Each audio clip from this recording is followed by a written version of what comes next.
welcome to Chat with Ade. Welcome back. I know it's been a minute. It's 2024. Oh goodness, it's been a minute. Been busy. Today we have a lovely guest with us. In fact, she is someone in the community that's been doing quite well and has been building herself, building her community, and building those who are rolling with her. And let me say she's actually a Women and Youth Empowerment Ambassador. She's the president of WODI, which stands for Women of Dignity International. Women of Dignity International, which is a non-profit organization both here in Canada and in Nigeria. So let me welcome you to meet my beautiful guest, Mrs. Mercy Itoha Osayi. Beautiful. Hey, I practiced that name. I had to practice Oh, dear.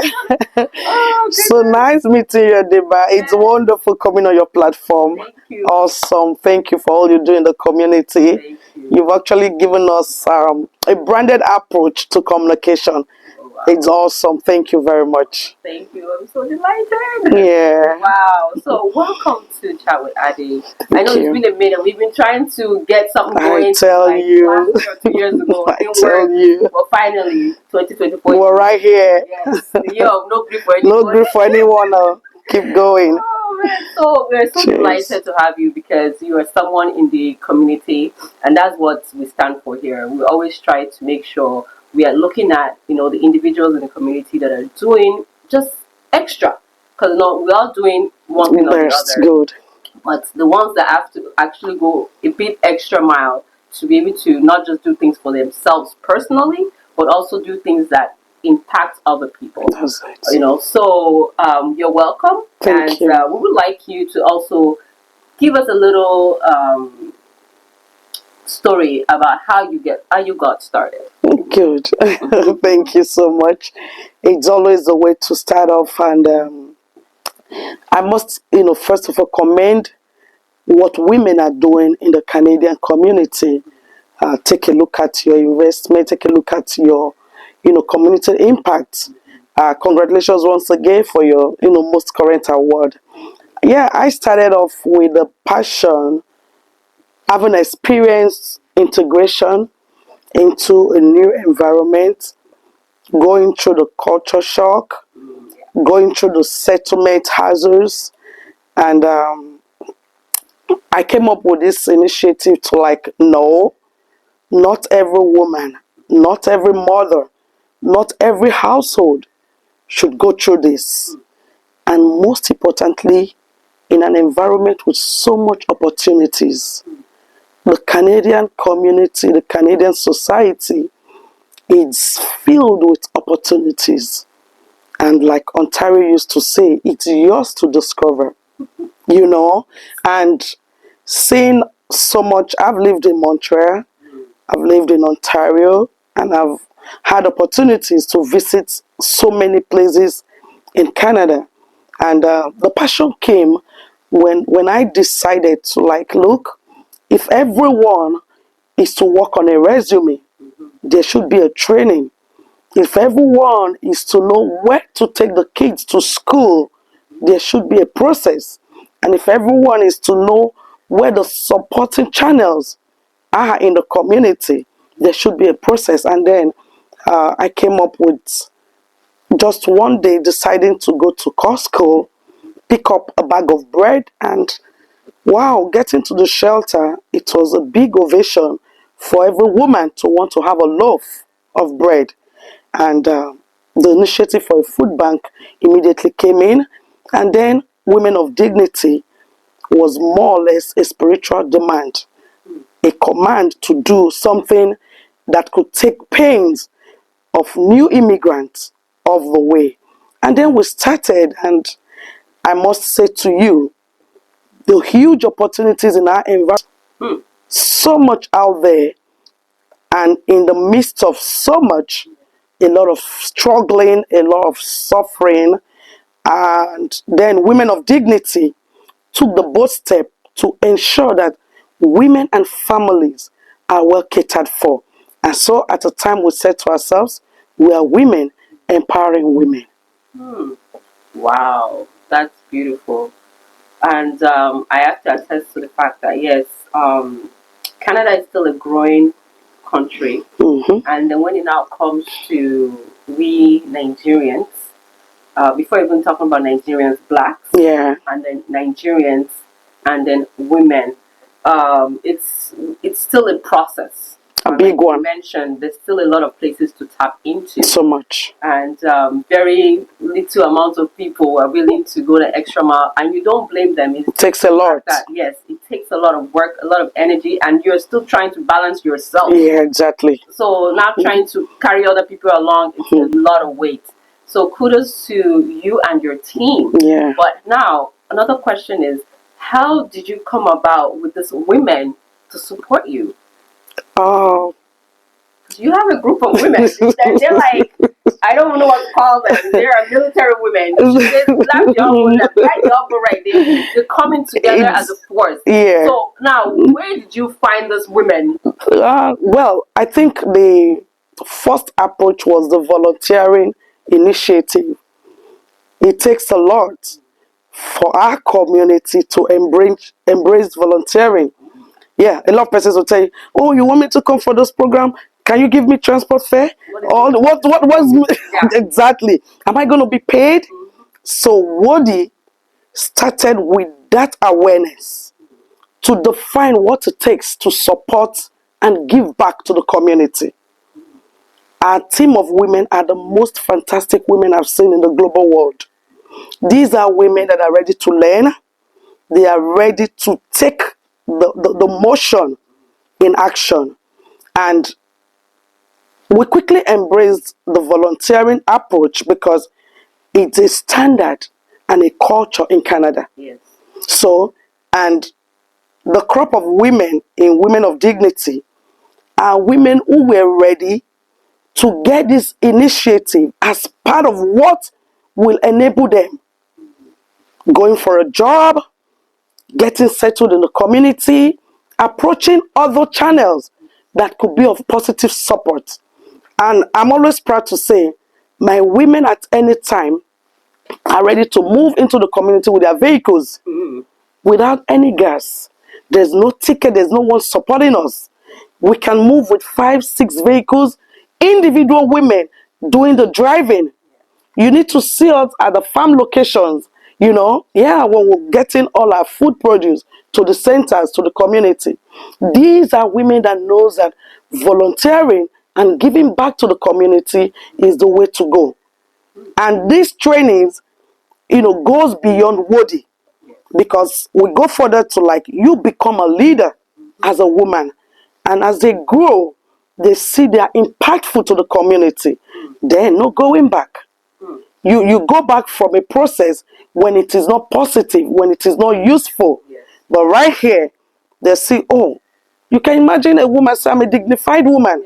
Yes. It goes a huge, kudos to every one of us. Yes. So it's a very fantastic team, and I'm proud of my women. And that's why when sometimes they invite me, oh, can we go together? I'm ready. Yes. I'm ready, because I believe when we're supporting ourselves, we're making the job easier. Yes. And I've noticed quite, few women coming out of WODI having their own platform. That is it. And I have to say, yeah, thank you very much. Yeah, I took time to mentor a lot of, our women, because if you look at the Canadian society, 1 or 100 not-for-profit cannot serve our society. So the moment I got the initiative to look, let's get something you also do out there. Build this initiative, work on this idea. What is your passion? You can run with it in this environment. And a lot of them are willing. A lot of them are hardworking. Trust Nigerian women, trust African women, even trust the Caribbean women. They are out there to do more than you can imagine. And so why bury those initiatives? And I took it upon myself to see it as my contribution to other women around me. What do you have to offer? Some see it as a very complex process, and I break it down. Now, when you take it from here, you move to this level, This is your passion. Run with it, and it goes. Wow, well said.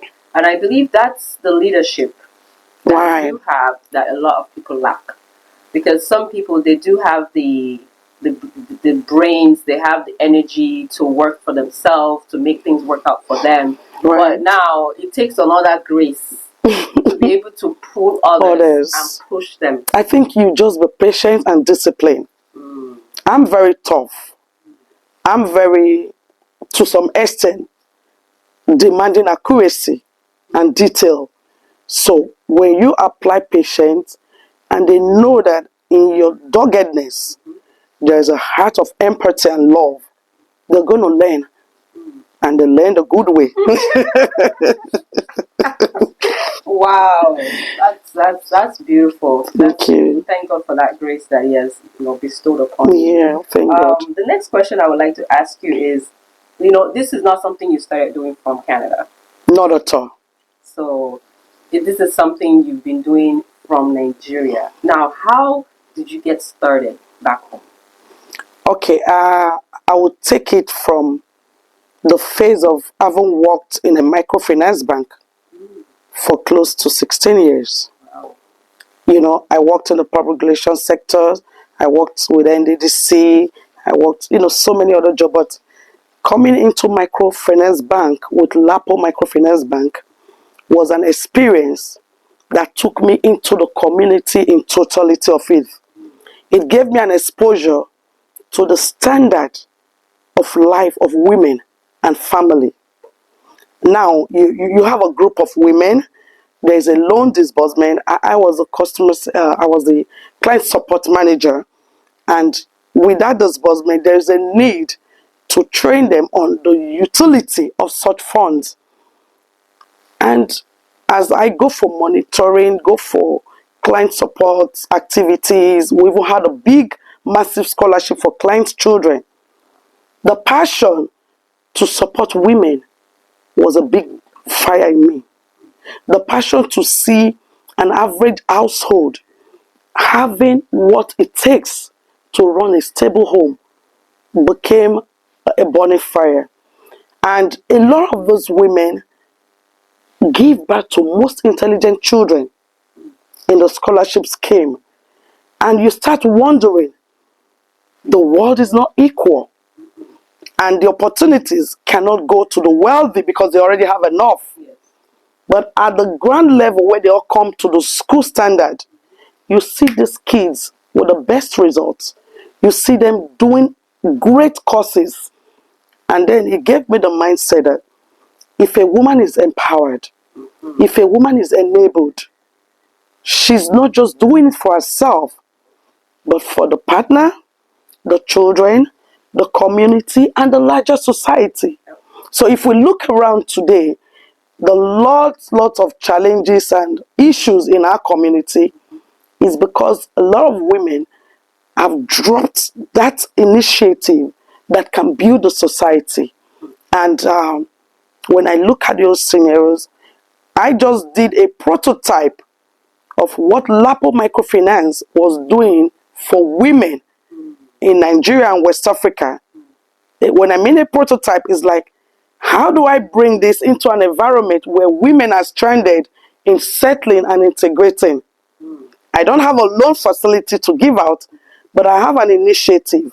I have things around the community that can enable those women to get settled in Canada. And that was where we came up with something close. Let's see how we can help ourselves in our community. And it is my desire that an average community gets to grow and then develop those programs and wherewithal enabling environment that can make everyone stand and do the little they can. Wow. Well said. Well Thank said. you. Wow. So, do you believe that, because this month of February is Black History Month, Beautiful. but I would like to know your take on it. Coming from, of course, a black country. Yeah, even Benin. I'm an adult woman. Yes, she has said it. So, coming from that environment and where being black is part of life, to coming to a place like Canada where being black is being coined, either negative, positive, but it's definitely coined. And we have this initiative of celebrating Black History Month in February, which is the shortest month of the year, but in February. Do you think that initiative makes any difference? Is it impactful in any way? Yeah, I will use the word is a starting point. It's a starting point in the sense that if the recognition wasn't there, we're not going to do anything as well. But kudos to all those who were able to first and foremost say to the authority, we're here. Give us a whole month is much. But after February, where are we? What do we do? And with all the activities, with all the programs, where do we see ourselves before the next Black History Month? Because it goes beyond the celebration. I want to see a Black History Month that is standardized with every community acknowledging the fact that we are blacks, this is what we do in our community, and this is how far we've developed the Canadian community. So it goes beyond a particular month. That is the kind of system recognition. But we have a lot to do. We have so much to build into the system. We have so much to inculcate in our children. We have a lot to add to the system that has given us such privilege. So for the Black History Month, it's something that can go into technology, job opportunities, anything that can build a society for the blacks. Well said, it's a starting point. Yeah. We're going somewhere. Yeah. And of course, we saw some of your pictures that are flying up and down social media. Wow. That you were in Ottawa, you met with the Prime Minister of Canada. Oh my How God. was that? This is really a charge with a neighbor. Yes, so how was that? Wow, it was awesome. It was wonderful, and it was an emotion-laden moment for me as an individual. Now coming to Canada with all the so much, troubles, all the challenges, and we said to ourselves, not just women, behind a lot of the women are individuals we identified in the WODI Palace as heroes. Now, when you look at Canada as a whole, everyone is out there imputing, impacting, and doing so much to ensure there is a sustainable society. And we came to that conclusion to say, look, we need as women to recognize the men, to say to our heroes, thank you. And we took our time. That award has been for a year. We've been working on the process to say, we want to hand this over to the Prime Minister to say thank you, to appreciate the little he's doing, because we are Oliver Twist. Much more is still expected. And when it was Black History Month, I greatly appreciate the Kitchener-Waterloo region. It's a community in Canada that's so dear to my heart, where you see men, women, high and low, pushing every buttons to achieve a conducive society. Yeah, that's my region. Yes. Kitchener-Waterloo. And then the opportunity came Many thanks to Valerie Bradford, my MP, who's been taking WODI issues to the parliament. There are women, she's proud of us. There are women in my region, they do this, they do that, and some of the broadcasts, she tells us, tune in. And so, when we were invited to the Black History Month, I took the opportunity and the privilege to say, no, this is all our. We're going to do this. And I said to my secretary, there are protocols, there are bottleneck policies, but let's, do this. We've been writing, booking appointments and trying to do that. So, and that day it was given to us. Women of Dignity actually appreciated that awesome moment.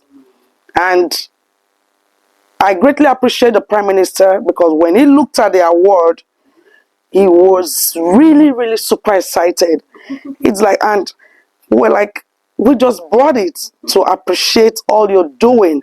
It's our own little way to represent the women, to say a big thank you. And that was it. Oh yes, that was something. That was something. And it was a modern day twist of history. In 2022, Women of Dignity took the bull by the horn to say, look, Mother's Day, we pamper ourselves, our kids pamper us, the men, do special, unique things. We want to say thank you to the men. We want to say, look, we have some, heroes behind us. And that was how the initiative to go around. It was a global thing. We had people all over Africa. We have people all over North America that were nominated for the award.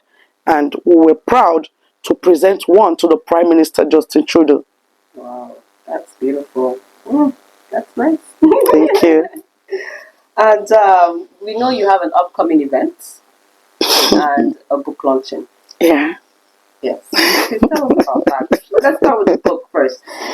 Okay. She's an author now, please. Yeah, I've always been. I didn't put that in the Yeah. She's an author. Okay, so this is not your first book? Oh, no. Oh. No, it's not my first book. This very one is Eco Warriors. Now, back to what Women of Dignity International stands for. So when we go in the community and we distribute food, groceries, beyond the trainings, I take a look at this plant. Let's take it at this is your cauliflower. And I'm like, wow, how many of these households actually utilize this? And then for newcomers, a lot of them were like, oh, they don't have African food. I would have loved to see African food in this food bank. And we came up with an initiative to empower women at a practical section to learn how to cook a lot of those groceries they pick from our food bank. And in one of those trainings, I realized that many households don't know the simple process to decompose the waste. And right now the ecosystem is not smiling at us. And then the desire to educate women as warriors to climate change came in.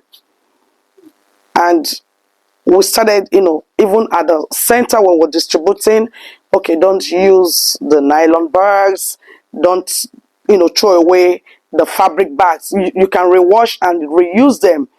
When you make some meals, don't use the Ziploc, to keep it for too long, to preserve them. So now the waste, the resources, the ecosystem needs to be healthy. And an average woman, starting from the domestic kitchen, plays a very vital role in this. When we go to the mall, we pick all the groceries, we pick all the cans, pick all the bottles. How do we recycle them?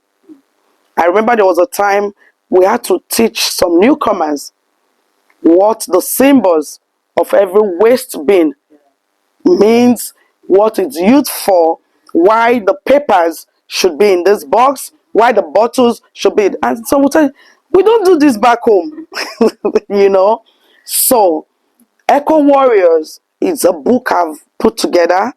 It took a while, to bring the resources together. But the beauty of it is we're not only targeting the women and the household, we want to start building our children to working towards a better and a sustainable climate, environment, and a society.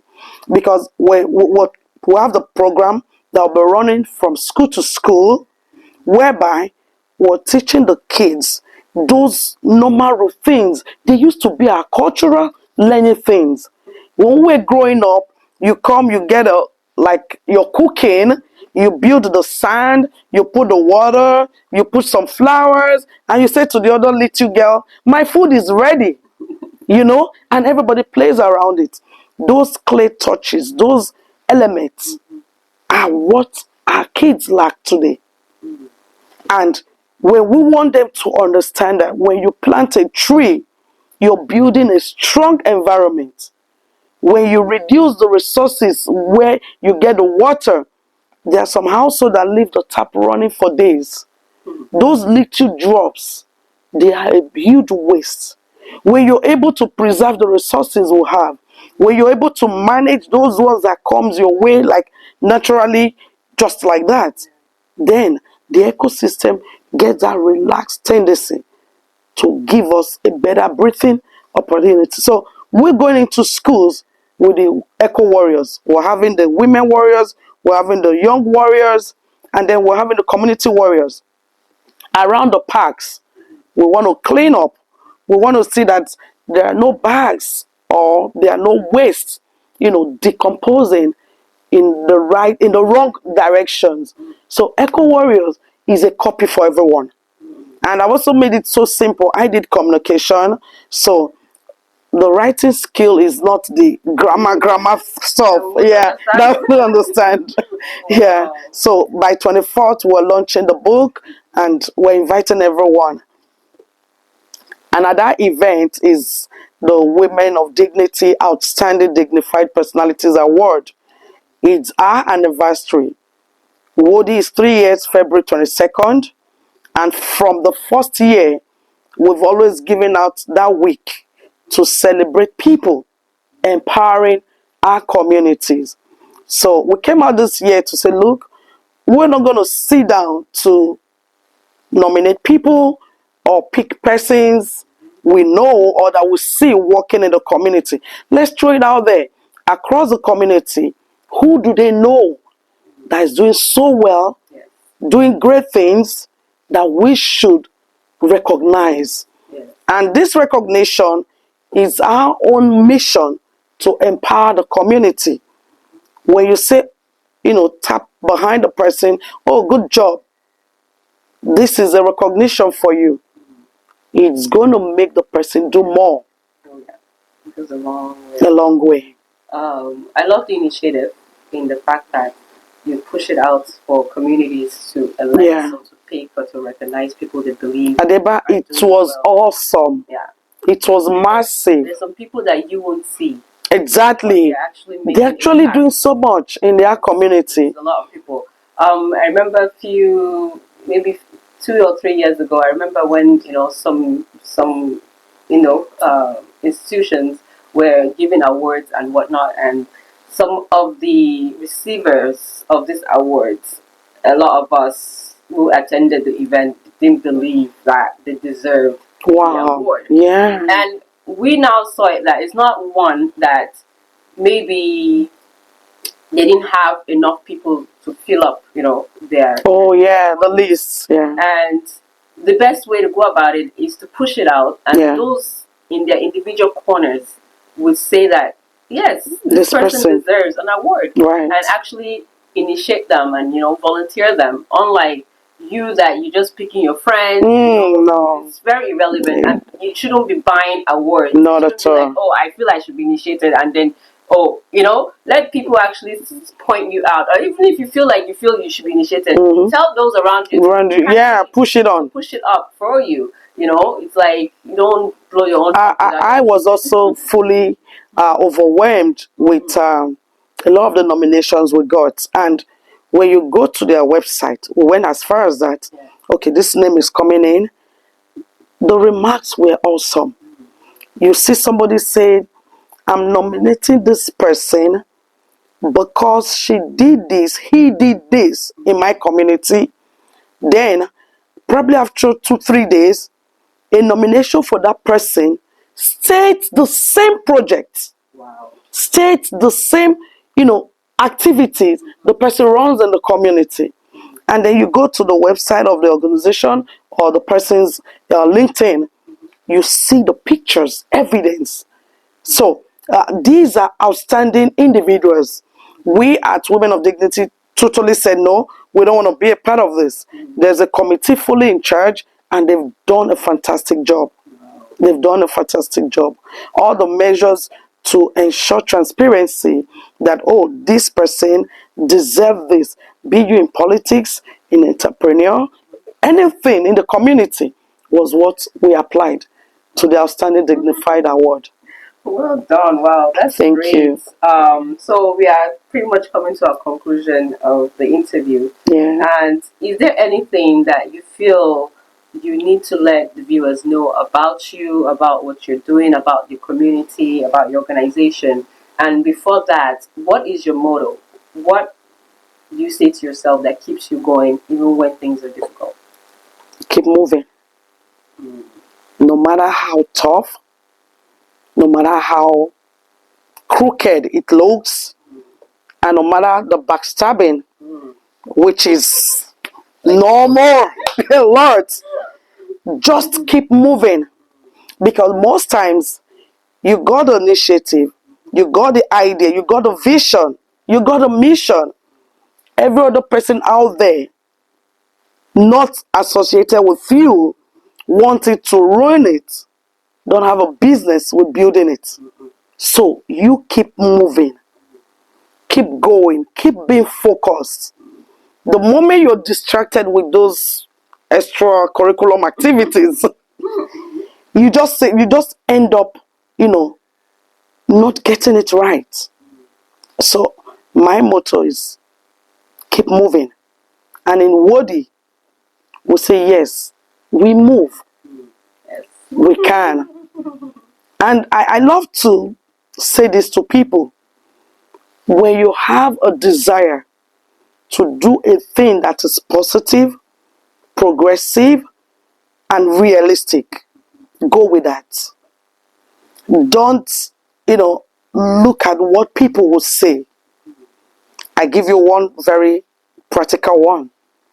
When we started Women of Dignity, myself and a few volunteers will go almost everywhere, scouting for food bank items, getting people to facilitate our trainings, And then one particular day, I had a program, and I had to set up the chairs, I had to get the microphones and everything with my kids before other volunteers came in. And I was sweating. As soon as the special guest came in, I just quickly put on the WODI t-shirt and then we ride on. Do you know, my closest friends said, oh, she's smelling. Because I was sweating and, oh, she's smelling. You can imagine, And at the end of the program, that was one event that triggered the awareness of WODI.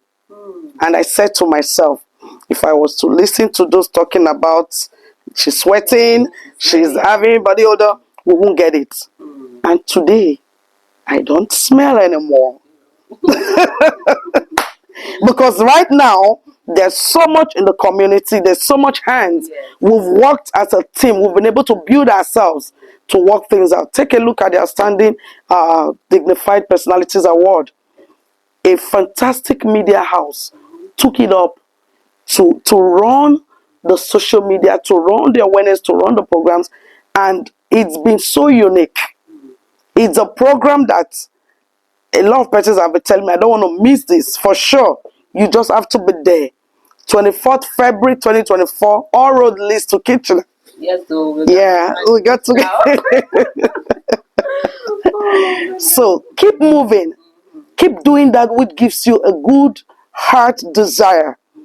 I sleep I dream, I drink, I eat WODI. Because by the grace of God, I don't want to let the women down. An average woman in the Women of Dignity International, it's a product of a better future, a product of a dignified personality that can stand up tomorrow to lead a massive community. And so, when we're doing anything, we see ourselves as a family. We see ourselves as one who've been able to get an opportunity to serve. And for us at WODI, we're glad that we're giving back to the society. From the president, to the secretary, to the vice president, to the volunteers, to all our board members, everyone has a role that builds the organization. So we keep moving. Keep moving. Well said. Oh my goodness, that was loaded. Thank you. So thank you so much for your time. Thank you for the nuggets you've definitely served us with. And we will be attending the award and the book launching. Thank you. And for those who would like to interact and reach out to you, how can you do that? Okay, you can reach out to us at wodicommunity@gmail.com, and you can visit our website www.wodiwomenimpact.ca. And if you need to give me a call, my lines are always available, 437-214-7662. And feel free, join us on Saturday and enjoy yourself. Yes. Thank you so much. Thank you, Adeba. This is awesome. Well, thank you too, because you're doing so much as well. She's also a dignified member. Yeah. They pull me in. But I'm so happy to just, I'm not 100% in there. Yeah. But the little I do see, it's massive. It's what, 3 years now? Yeah. It's only 3 years. Yeah. And it seems as if they've been doing it for 20 years. Yeah. Because they're so impactful. I believe the last one, I don't know if it's a year ago, I think 2 years. During the COVID, yeah. That I attended, and I saw the way all the souvenirs, the gifts that were being handed out at the end of the event. I'm like, wait, they just start? How did they get that connection? How are they giving this much amount of free items? Exactly. I was just like, wow. I was really, really like, woo. And I'm like, this is what we don't see often. Exactly. This is what we see in the other communities. Yeah. This is what we see in the non-African communities. Exactly. We do a lot of gifts. Gifts, yeah. Because the donors are right there. So you guys, you need to connect with her to know how to do it properly. That's it, yeah. Because it's not so much of just doing it, but doing it the way that we can also gain, so that we can give to our community. So that's the point of it. That's it, yeah. To be able to give to our own community, exactly. to our community. So if there's those tunnels, those channels that we need to connect, feel free to reach out. Yeah, we need to do that in order. Like she said, they can't do it all. They can't. So we need other services that are able to come together to get that. And I must give a very great appreciation to a lot of women out there using their vehicles. The economic crunch is here, is a reality. Some take stock to their home, give to their neighborhood. Those are services to support in the community, and we really appreciate them. Wow. Let's get that. Next time, call me, I'll be my cow. Thank you. Well, thank you so much. God bless you guys and what you guys are doing. God bless the women of WODI. And you guys will continue to. You're already flying. So Amen. Amen. Thank you. Thank you very much. It's been awesome. Yes. Thanks. Adeva Connect.